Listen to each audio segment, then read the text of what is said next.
ఇప్పుడు మళ్ళీ మద్యం రేట్లు కూడా పెంచుతాము ఇప్పుడు అని అంటున్నారు. మరి అది పెంచితే పరిస్థితి ఎట్లుంటది?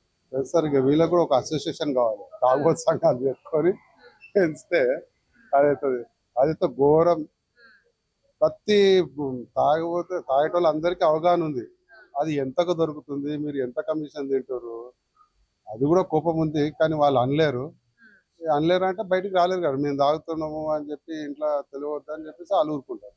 వాళ్ళు కూడా బాగా ఏది లేదు, అది వాళ్ళకు కూడా అన్యాయమే, తాగే వాళ్ళకు కూడా అన్యాయమే జరుగుతుంది. అది వాళ్ళకి తెలుసు. అందరికీ ఒక లిక్కర్ బాటిల్ 100-200 రూపీస్లో రెడీ అవుతుందని ఈవెన్ మ్యానుఫ్యాక్చరింగ్ కంపెనీసే చెప్తున్నాయి.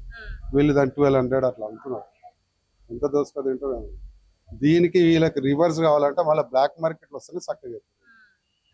బ్లాక్ మార్కెట్ ఇప్పుడు ఇప్పప్పు సార్ అంటారు, ఆ ట్రైబల్స్కి ఇచ్చేయాలి మేడం. వాళ్ళు కూడా సొంతంగా చేసుకుంటారు కదా, దాన్ని కూడా ఫుడ్ ఏదో లైసెన్స్ ఇస్తే అది ఇచ్చేస్తే వాళ్ళు బతారు, ఈ గవర్నమెంట్కి ఇచ్చేవాళ్ళు.